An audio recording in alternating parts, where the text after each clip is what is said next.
Hello, and welcome to day 34 of the winter novel sprint. And yeah, today I'm not starting with a little word count or anything like that. I actually came across a Bible quote that kind of pissed me off.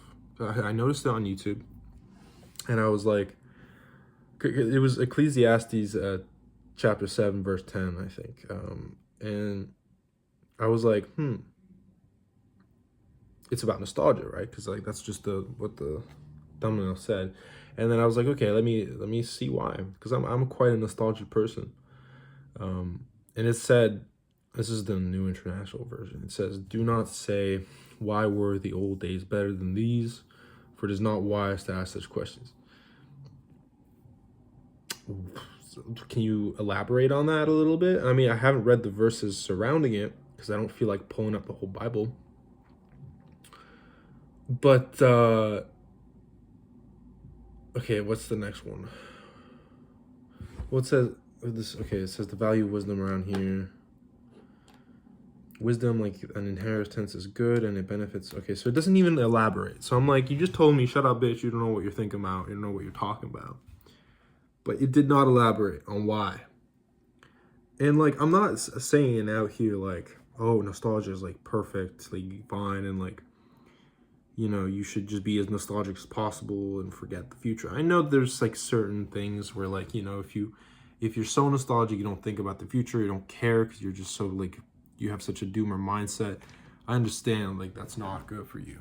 Let me just put this light. There you go.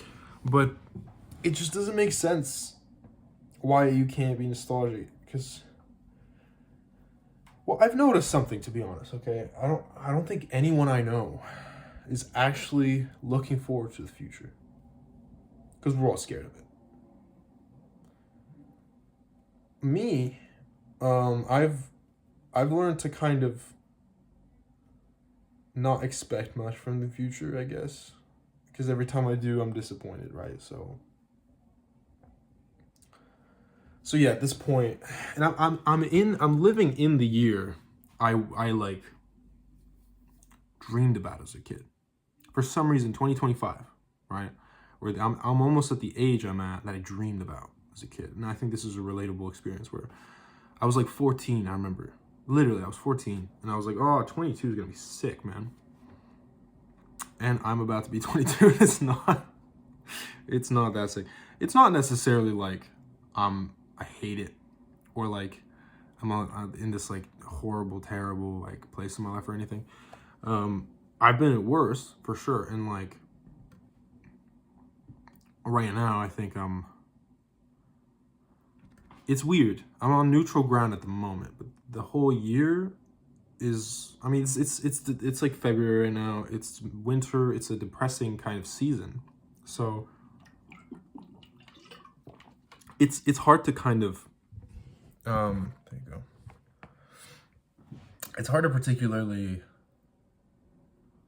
you know, assume what's gonna be good when, and yeah, I just usually this, you know, summer comes, and right now I'm also still in college. I'm gonna graduate this year, and things are just wacky, right? Things are wacky. They're not what I expected them to be at all.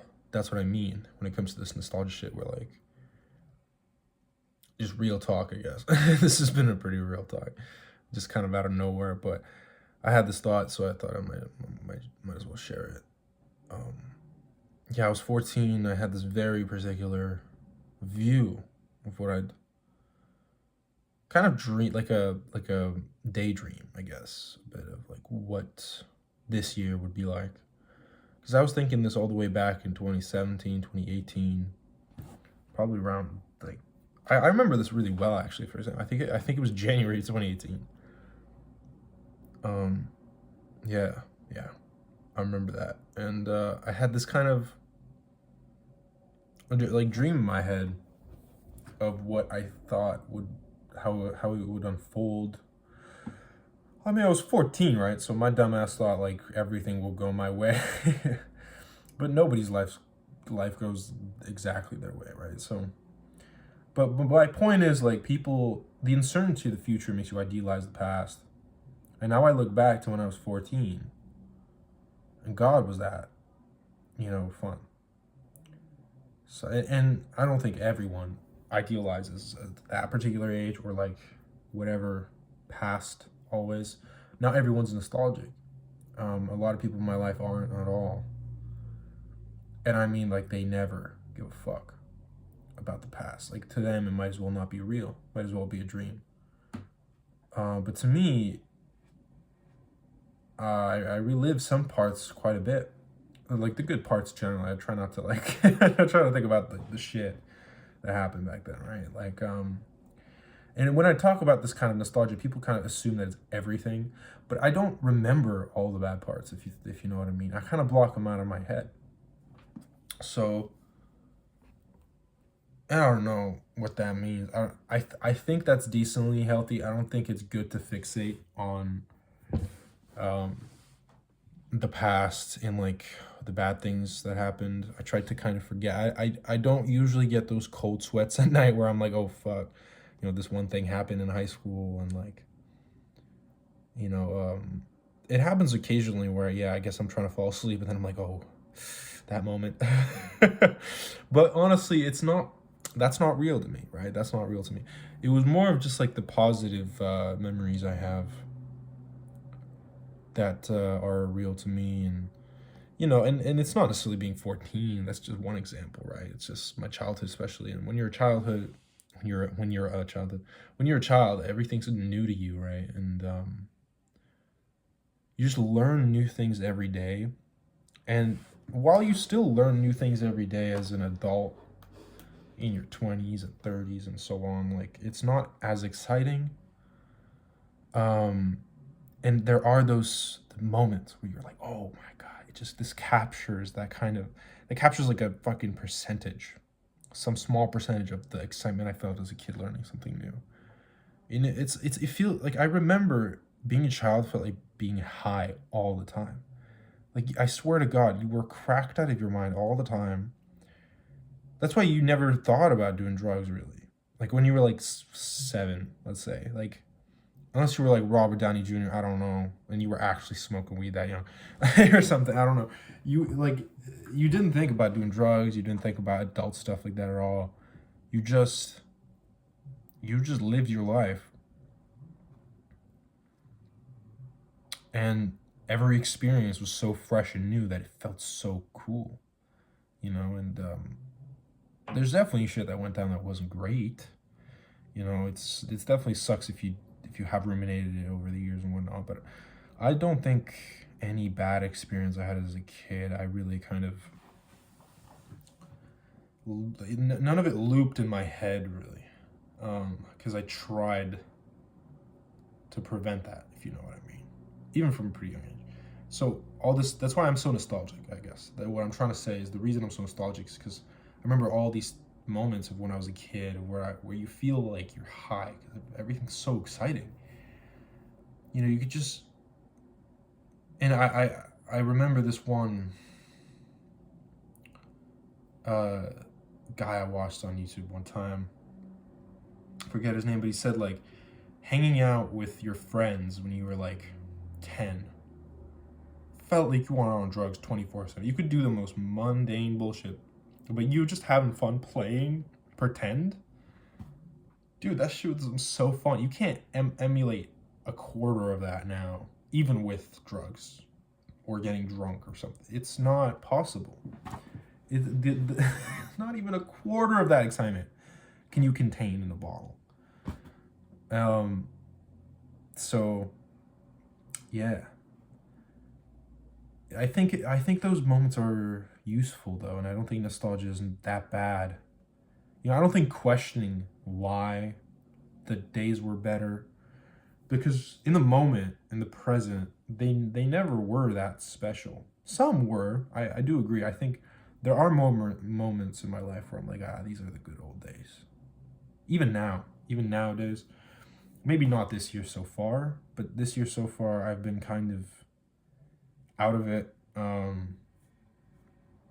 and I haven't been not many novel experiences have been coming at me. I haven't been seeking them out really either, and because of just the situation in my life right now, it's kind of hard to, right? And I expect this will change this year, of course. I mean, there's so much left of it.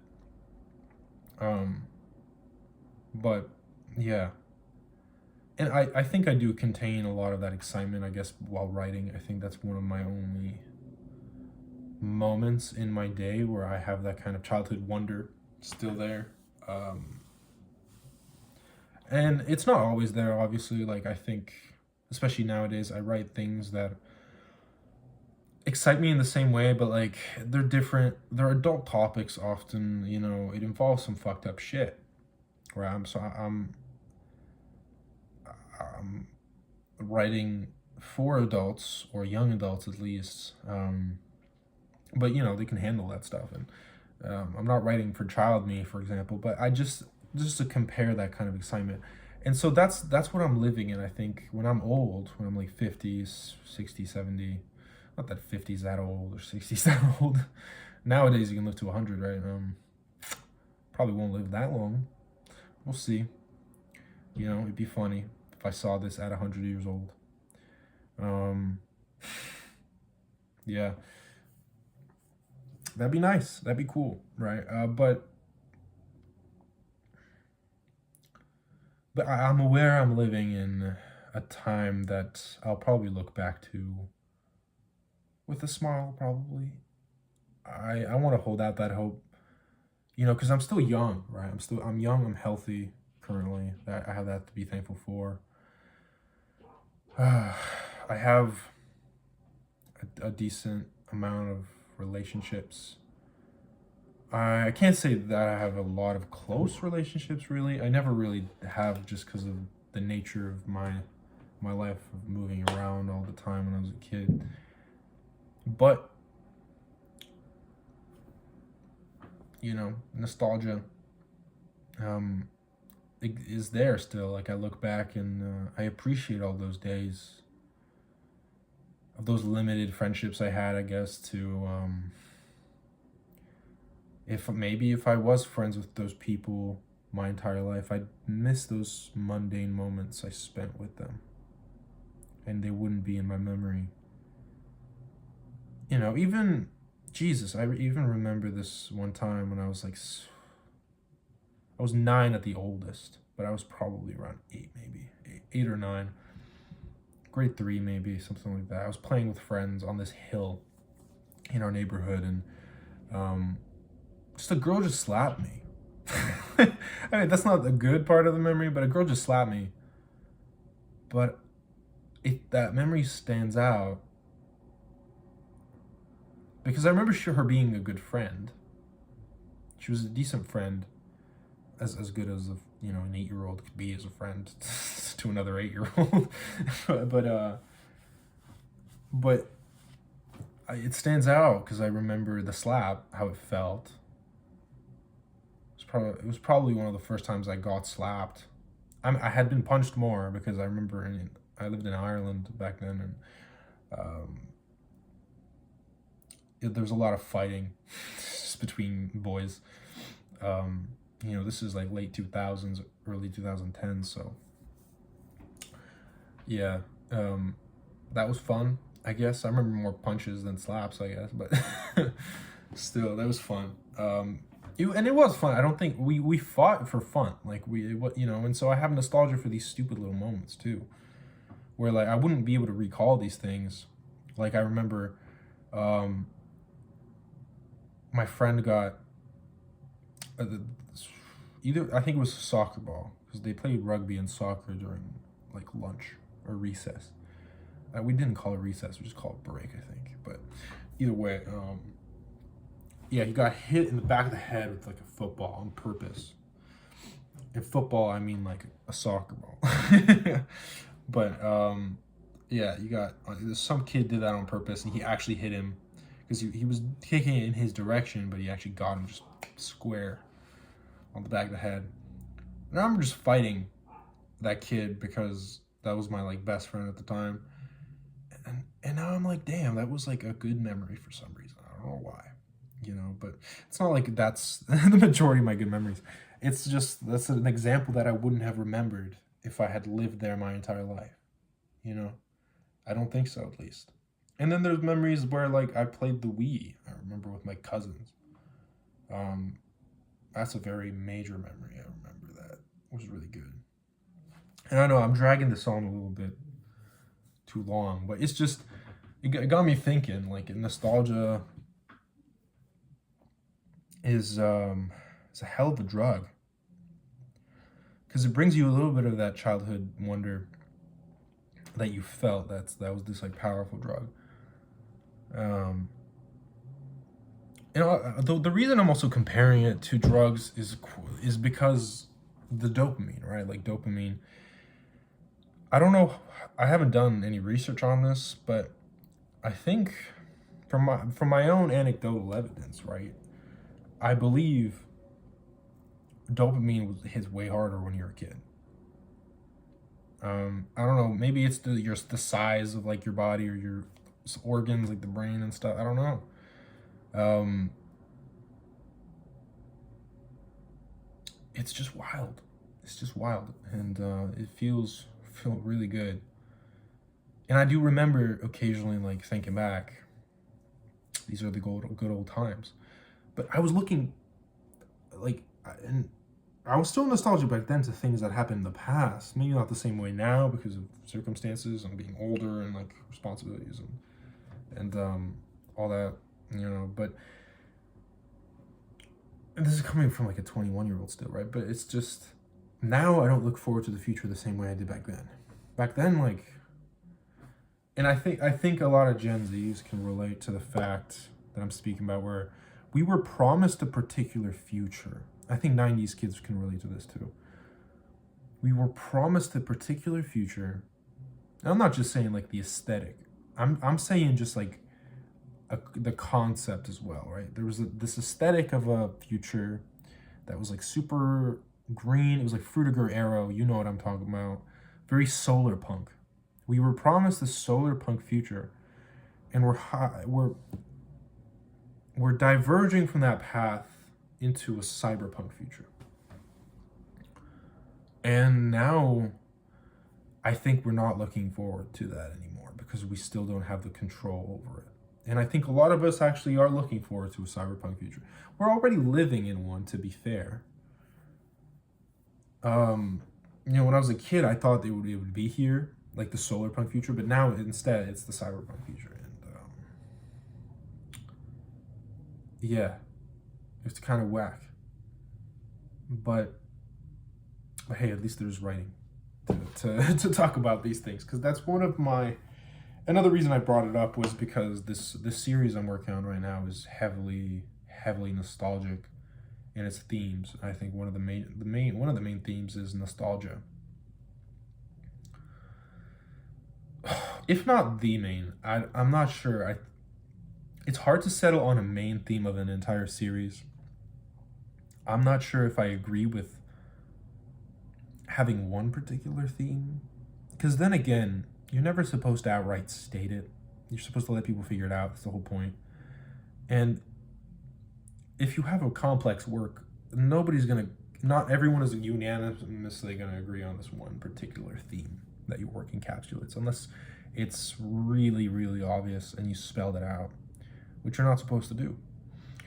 So, and then again, I don't want to do that. I don't want to do that. But I think nostalgia is a huge one for this, and it's obvious to me at least. I don't know how obvious it is to others. I think I do a good job of just relating the experiences of these characters into our own in real life. So, and there's one particular character who is the embodiment of nostalgia, and that becomes clearer and clearer over the course of the series. But this one, in this book, it's not as present. I don't think this book doesn't necessarily represent nostalgia. Represent. Jesus. But yeah, I think I think the next books do. I think especially the final book really connects it to the first, and it's this loop of nostalgia. So that's the main theme of the video, at least, right? There you go. Made it extra long today just to discuss this one verse. And honestly, like, connecting it back to the verse, excuse me, it all says the same stuff, right? Don't say, why were the former days better than these, since it is not wise if you'd ask this. I don't understand why you would ask why. You know, my question, I'm questioning the question. Why would you ask? Because there's no reason. Well, there is, but I'm not saying that, like, there's no reason that's constructed by, you know, there's no plan for you to question this. You know, the way it refers to, like, God is not, you know, God doesn't want you to experience this, like, nostalgia, yet you do, but then you shouldn't be asking God why you're experiencing this nostalgia. But that's the thing, right? The older you get, the more nostalgic you probably get for the long forgotten future that you envisioned. Because I think we all, no matter what age we were, we imagine the future as a utopia. Maybe not everyone, though. Okay, I'm aware that there's probably people with some insane trauma who lived through, like, some insane shit from a very young age. They lost all hope in the future, and I'm very sorry for that, and for those people, because at least we got to believe it was coming, even though it never did. I just would hope that one day a generation looks forward to a kind of, not you know, I'm not saying the future should be utopic, because the utopia is like infinity. It's not tangible, but I hope one day a generation could envision this kind of near perfect future, and then they would live it out. You know, and I think maybe the tragedy lies in the fact that one day there will be a generation who grows up with no hope for a better future, and maybe they just have to construct it themselves. So yeah, that might be what happens. Let's hope it's the former. Anyhow, this is where we're starting at today. So let's get to some work. Let's see where we get. Hopefully quite far. I think Nelly says so. So yeah, Nelly's the captain for today. All right, started a little late, but we got to 27,000, so that's not bad. I was just preoccupied writing something else. I just had an idea that was really huge. It took me like a good hour to get it all down out of my mind. And it applies to the rest of the series and one of the main characters, and I was like, what the fuck? Like, holy shit, it's all coming together. And like, then it was just this general idea about like physics and philosophy kind of merged into one. And it's just very, it's very theoretical, and I played around with it a little bit. I searched for other sources that it could have come from, but I couldn't find anything. So I think it was a pretty like original thought. It was a little bit inventive. So I had to write it down. But yeah, it was pretty crazy. I kind of just today's that kind of day where I'm just having like these crazy thoughts. I wish I could have written more. I think I'm gonna get to it in the morning, just because, you know, of course, late out there. Yeah, and I also have one of these crunchies with me. That's right. I'm gonna get myself a little thumbnail pic. And like, that's not that's not a good one, but that's so dumb. But yeah, I love these. Yeah, I ate these in Ireland a lot, and they were the best. But I included them into the scene because why not? You know, I mean, like, it's nostalgic as balls. I guess balls are pretty nostalgic. I mean, all types of balls, right? Basketball, soccer balls. I just talked about them. All kinds of balls. All right, balls. Yeah, that's it for today. Day 34 went pretty well. In terms of writing, could be better, but just in as a day, like, can't complain at all. So, yeah. Tomorrow is a busy ass day, but I'm trying to get some schoolwork done. I'm gonna get some writing done, and then I'm going to a party. So, yeah, that's that. See you later, as always. Peace out, and see you tomorrow.